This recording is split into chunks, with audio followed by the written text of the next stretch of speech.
Awakening with Brahma Kumaris. A very, very warm welcome to Awakening with Brahma Kumaris with Sister Shivani. Om Shanti. Om Shanti, Sister. It was nice and peaceful day yesterday. I tried the peace thing. And how was the result? Well, I was quite peaceful, and my body did need more sugar and something like adrenaline kind of a thing, because it was, not agreeing to be at peace, and I was so used to fighting and shouting and getting things done aggressively with my voice, and with the trying to dominate, trying to overpower, trying to control, and it was very difficult though. You've used all the words, try to dominate, trying to overpower, and trying to control. See, this is what we've been trying to do. And now we understand it, and we justified it all. And who would like to be dominated, overpowered, and controlled? Nobody likes it. No? Nobody. Do we like it if somebody does it to us? But sometimes the children or the wife, they're dependent, and they like to be Protected. Oh, that's a word, different word. Protected. Protected. Secure. Cared. Taken in the Concerned. arms, yeah. Loved. Compassion. Empathy. The So different list. It's a different list altogether. This list is so pure and with so much of love. See, security and insecurity. If my parent is always stable with me, I'll be very secure. But if my parent is very reactive, loses the control very often, I will always be insecure. When is this going to happen next? So much insecurity, so much fear, and we say we are taking care of them. Our temperament has a deep effect on the personality of the child and on the personality of people around us. Enter into an office and you will find people working very comfortably, having a good time, they're natural, they're themselves, they're smiling, laughing, and they're working. And here enters the boss, who's a little tough or aggressive personality. The whole energy in the cabin, in the office will change. Everyone will get, body language will change. And now let the boss come and just stand over the shoulder of someone working. He was working perfectly fine before he entered. And now he will make mistakes because it's fear, and fear will bring down my efficiency. Discomfort, he's uncomfortable. Uncomfortable. And we'll say fear gets work done. Fear damages work drastically. And puts so much bad energy into that work. Energy. And the individual, he has to experience that fear every day.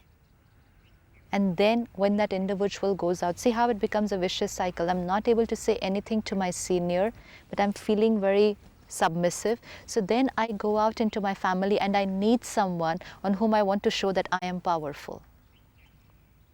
And so then the husband will use it on the wife. Because I was suppressed there to fill my own vacuum, to tell myself that no, I am not weak, because I'm trying to justify my own suppression which happened with the boss. It's all happening inside the subconscious. So when I go to my wife, I will be unnaturally loud, unnaturally aggressive. That's not even my personality actually, that's not my nature. Just to prove that. To prove to myself. You have to prove to yourself also. We are actually proving only to ourselves. What do you mean by that? People don't even realize why we're doing this. I'm actually proving to myself because I experienced failure there. I failed because I was very submissive. I was inside guilty. I was scared. I don't like that. So I have to tell myself, no, you're strong. So now how do I show to myself that I'm strong? I have to see someone else getting scared of me. And then there it is. I see my wife and my children trembling when I enter the house. And it says, okay, I'm also powerful. So you mean to say, when I go home and I want everybody to shut up, everybody to be disciplined, and that means somewhere I'm proving it to myself? Absolutely, to and myself. you mean to say I must have failed somewhere? Somewhere it's an internal failure. It's not necessarily failed. the same day. Not failed according to what people think. It's an internal failure for me. I think I failed. It can be something in childhood also. Anything. Anything. Because a very deep belief system is fear is respect. Fear God, no? No, even with people. Fear elders. If someone is scared of me, if someone doesn't talk in front of me, someone's very quiet, and someone just moves away when I enter, I think this is respect. There's a huge difference between fear and respect. And actually the ones who fear me, they're actually not respecting me. Even they don't know. Respect means I respect you, means what's the energy I create when I'm in your presence. But if I am fearful of you, what's the energy that I create in your presence? Totally opposite. Respect is pure positive energy. Fear is deep negative energy. And if I'm scared of you, then I am not respecting you. So much of difference between respect and fear. In the same way, Sister Shivani, I used to be under a wrong impression. The difference between self-respect and ego. मैं बहुत खुददार हूँ. I do not want to beg, or I have my own self-esteem. So I used to do so many things with my ego, with my ahankar, that I used to think that it is just self-respect. Yes. But there's so much of difference. It's not a thin line. It's day and night. The difference is like day and night. But we always, whenever there is ego, we'll say, it's my self-respect. Self-respect. Respecting the self. Yourself. Let's take a simple example. We're sitting in a meeting. It's a core group of 8 or 10 people. There's some issue which needs to be discussed. And we've all thought about it and come up with our suggestions. And you come up with a thought on the solution to the problem. And you've already visualized that when you share your thought with everyone, everyone's going to love it because it's a brilliant idea. Clapping. Yes. So you've already created this scene. And you're very convinced about your idea. Your idea is very good. You've thought about it, you've worked on it. You present the idea before everyone. And I immediately react and I say, useless. This is not going to work at all. This will just not work. And I'll give you 3 reasons how the idea is a total failure. What will be the immediate feeling? Sink. What has happened? Because that bubble I created, that the whole thing burst, goes down. So now a feeling of dejection, a feeling of rejection, Failure, failure, hurt. hurt. And how would you think for me? They don't know anything. So disrespect for me? You're disrespecting me if you think I don't know anything. Maybe he's jealous of they think maybe he couldn't digest. And then somewhere, maybe also doubt on my own idea. If everyone is saying it's not right, was it really right? I am a failure. All these thoughts. Now, if this is the way I respond in that particular situation, this is ego. Oh, I thought ego means only behaving in a toughy guy. No. How dare you do this to me? Ego means not respecting myself. Come again? Ego is not respecting myself, because self-respect and ego are opposites. Oh. So now, if at that particular moment, Ego is not respecting myself. self-respect is respecting myself. Oh, it's opposite of self-respect. Yeah. Okay. So now, if at that particular time I was in a state of self-respect, how would my response be? Well, I respect myself and I'm confident, and whatever I've done is good. Maybe they might understand later. Maybe I have to convince them some other time. Or maybe the situation was not right. But Is this the best idea in the world? Which one? The one you came up with? Maybe I can do better. That's it. This is the thinking that will happen. Self-respect means the whole world might not like what I've come up with. Everyone may be on one side and no one likes it, but I respect myself means I respect my idea. I respect what I have created. It doesn't mean it's the best. It just means up to my capacity and my aptitude and my understanding, till this moment, this was my best. Accepted by others or not? Not. Maybe accepted in future. This happens to so many painters, artists. We don't know about others right now. It may be not. Maybe the idea is not good. Maybe it's a failure. But for me, this was my best till now. Next moment, I'm open to learning more. At the same time, I'm open to learning more. But it doesn't mean that this was wrong. This was my best till this minute. Probably by they saying it's not very good, I can improve on it. Provided I respect myself that this was my good till now. Yeah, then I can be better than my best. Yes. But who will be able to do all that? Who's stable at that time? But the one who will get hurt, lose faith in his own idea, and then also disrespect the others, saying, what do they know? No point thinking of anything. They never appreciate what I have done. The one who goes into these kind of thoughts.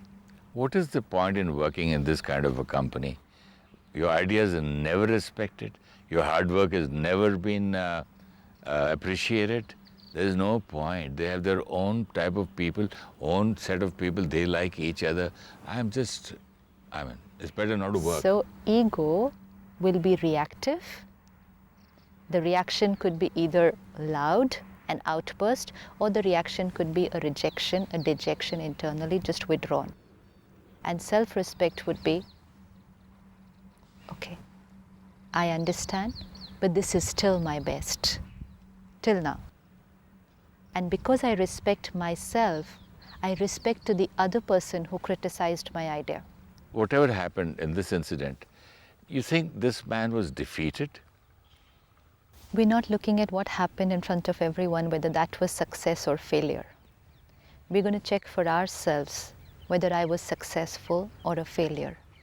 If I got disturbed, I was a failure. And if I was stable, I was successful. Because if I'm stable now, what happens is, if I'm stable, I've retained my energy. I'm empowered to respect others and to learn more and to grow. But if I get disturbed, I've just lost energy. I've become weaker. And now even if I want to learn, it's going to be tough for me. And I might not learn because I'm very resentful inside. You know, Sister Shivani, when I was a beginner as an actor, director used to give me a scene. Then I would enact it 3 or 4 different ways, the same scene, and show him which attitude is better. He used to reject this, reject that. I never said, okay, I'll do something else. Okay, I'll show you. I was so enthusiastic. There was so much of passion for work, enthusiasm.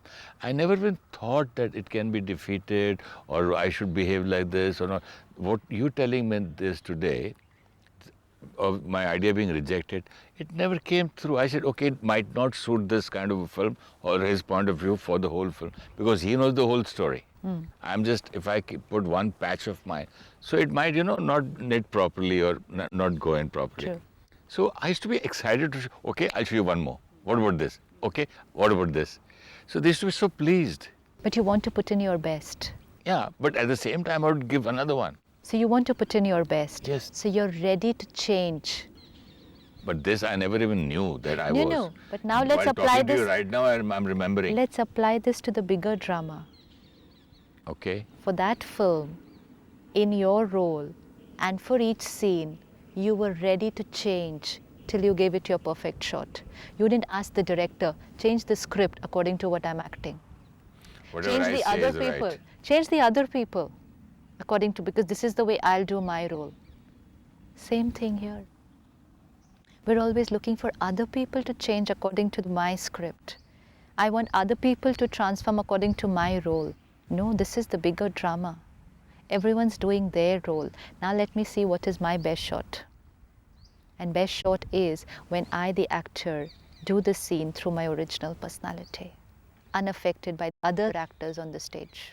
And I do it in a better and better and better way every day. But who will be able to do it in the better and the better way? The one who's focusing only on the self. So, While you're doing your movie, if your attention is on the way the others are acting, where's the attention on yourself? Because at one time, you can only have attention on one thing. You can either have attention on the way you are performing, or then you're looking at everyone else. When you love something and you are really passionate about it, you don't think of all these small things, good or bad. I was dejected. Really, it doesn't suit. Okay, we'll do this. Okay, do this. Okay, it's a teamwork. Perfect. So when you love yourself and you have that passion for leading a beautiful life, you don't think, so what if I bend? So what if I adjust? So what if I tolerate? Fine, I'm giving my best shot.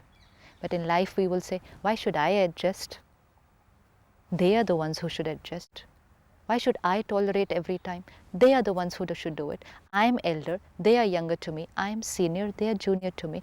Now I'm thinking, why do I not have that kind of love, that kind of passion, or that kind of 100% motivation as an actor to bring the whole thing into real life? That's what is this I think, journey. why not?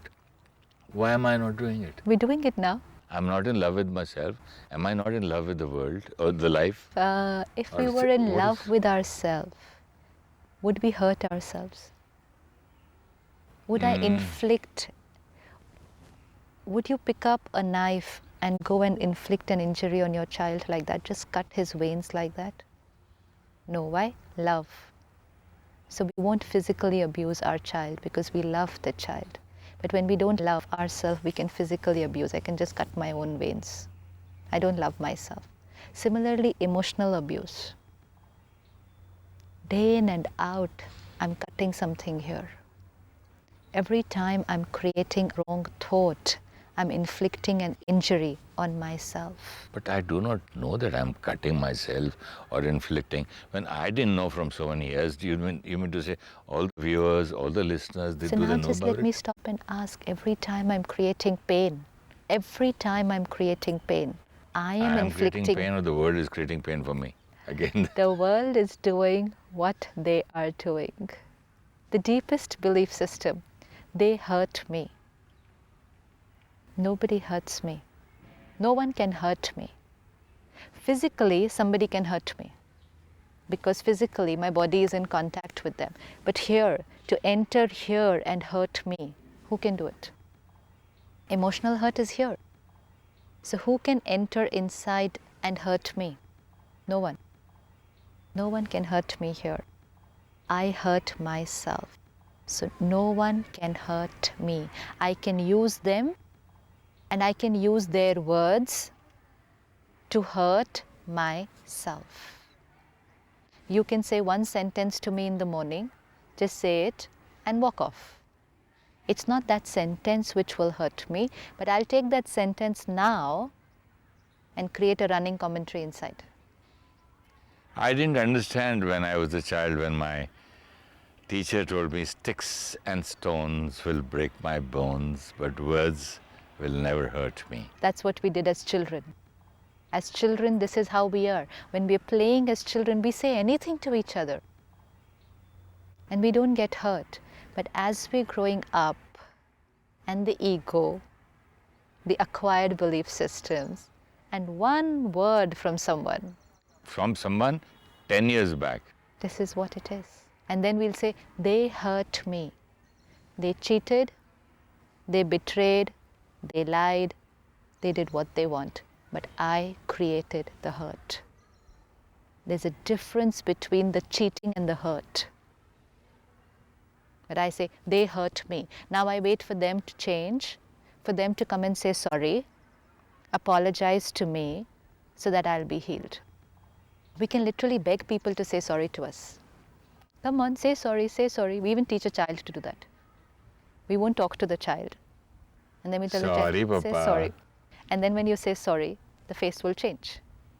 Okay, I'm happy now. Yeah, so creating the belief system. And the child will do the same thing with others. Everyone. What's the belief system? Your one wrong word, it hurt me. And now your one sorry has changed me. Nothing. I used your word to hurt myself. Now I'm using your sorry to heal myself. Sometimes somebody can go on apologizing and people don't change. And they will say, no, you haven't realized. You haven't realized it yet. It hasn't gone in. The other person saying, I'm really sorry. I'm really, really sorry. And they'll say, no, you haven't realized it. Why? Because I'm still feeling the pain. So till I'm healed, your sorry is meaningless. How sad. After 6 months, when I'm healed, and then you come and say sorry, and then I say, yes, now you've realized. Because my pain's gone. I still remember a very painful one incident when I went and said sorry to someone, because that was under pressure, because otherwise they would have broken, marriage was going to break in kind of a family. And that man and that woman sticking. No, you haven't. I said, sorry, I beg you, what do you want? I touched their feet. And he said, no, but once a glass is broken, I mean, how many sorries you say, it cannot join again. I still remember that line. And after 15 days or a month, they were okay. It's the time that they took to heal. It's not the sorry which heals them. My sorry didn't work there. No one's words can create the damage and no one's words can heal us. We create the hurt, we have to heal ourselves. Let's not wait for people to say sorry. Let's say I said something wrong to you and you're hurt, and I come back to you after 6 months to say sorry. So that means 6 months in pain. Why wait for them to come and say sorry? Say sorry to yourself. I created the hurt, I'm sorry. Chalo. So We somebody are might dependent on people. Somebody might just come and say, you mean to say I should not teach my child to say sorry? We teach our children to say sorry, but first we teach them that we are responsible for the hurt, and then we say sorry to other people. See, sometimes sorry is becoming a meaningless word today. I could be saying sorry to you, even if I think that what I did was not wrong. Yeah. It's possible, My right? father told me to say so. Yeah. So then, I'm sorry for what? Just to make you feel happy. Meaningless. Absolutely meaningless. Just because you are using this programming that the sorry makes you feel better. So yes, I'm not going to be sorry for the act. I'm very clear when I'm apologizing to someone. If I've done something which I feel is right, and I still feel it's right, and you are hurt, so I will come and say sorry, not for the act. Because you're hurt. I am sorry that something that I did caused pain to you. I'm not sorry for what I did. But I'm sorry for the pain that you are going through. That's all. They're two different things. Because if I'm convinced that what I did was right, then even after I say sorry to you, tomorrow I'm going to go and do the same thing again. And that's what people say and do. They'll apologize, they'll say sorry, and then they're doing the same thing again. And then we'll say, what were you sorry for? You've gone and done the same thing again. Because I was convinced that what I did was right. And then why say sorry? Exactly. Because it's a tool that I'm using just to change your mood. Sister Shivani, I think we should continue this subject in our next episode too. It seems to be very, very interesting about what we believe and about the sorry and the belief system. All these things are making us unhappy. Thank you so much for clearing our old beliefs and, probably turning them into a new one. And if you have any meditation, sister, for converting our belief system, or maybe on the apology or whatever we talked so far, please. Let's just sit back and bring on the screen of our mind one name. Any one person who I thought has hurt me. I've held that person responsible for my pain for a very long time. Let me just bring that person on the screen of my mind.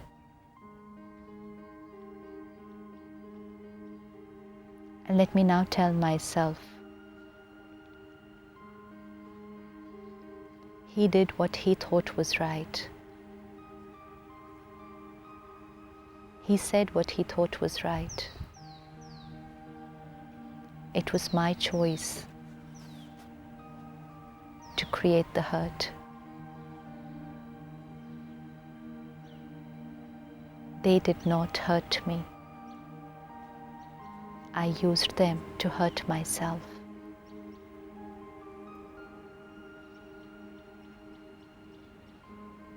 Today, I apologize to myself first.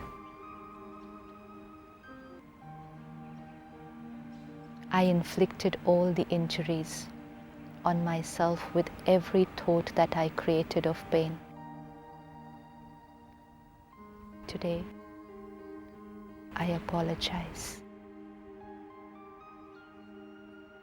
And I let them go. Just delete that name from my operating system, because the pain is healed. Not a single thought now about them. And every time I think of them now, it will only be with love and empathy, compassion, because I am healed. I am free. I'm independent, pure and protected. Om Shanti. Om Shanti. Om Shanti. Om Shanti. When we use anger and others experience fear, we mistake it as respect. Fear creates pain and reduces efficiency of working. The ones who suppress their anger because of fear then create anger in the presence of those weaker than them, only to make themselves feel powerful. Fear and respect can never be together. Respect is pure and positive energy. Fear is deep negative energy. Therefore, those who fear us do not respect us. Ego is lack of self-respect. In any situation, if we react aggressively or get hurt, it is our ego. And if we remain stable and have faith in ourselves, it is self-respect. Self-respect means who I am and what I am doing is the best to my capacity up to the present moment, and in the next moment, I am ready to change. When we have a strong self-esteem, the power to adjust, accept, and mold ourselves in situations will come naturally. Tomorrow, we will explore how we are not responsible for the hurt that others create. If you wish to discuss your problem or have a question to ask or want to know your nearest Rajyoga Meditation Center, call us on 099 99 744 555. Om Shanti Om.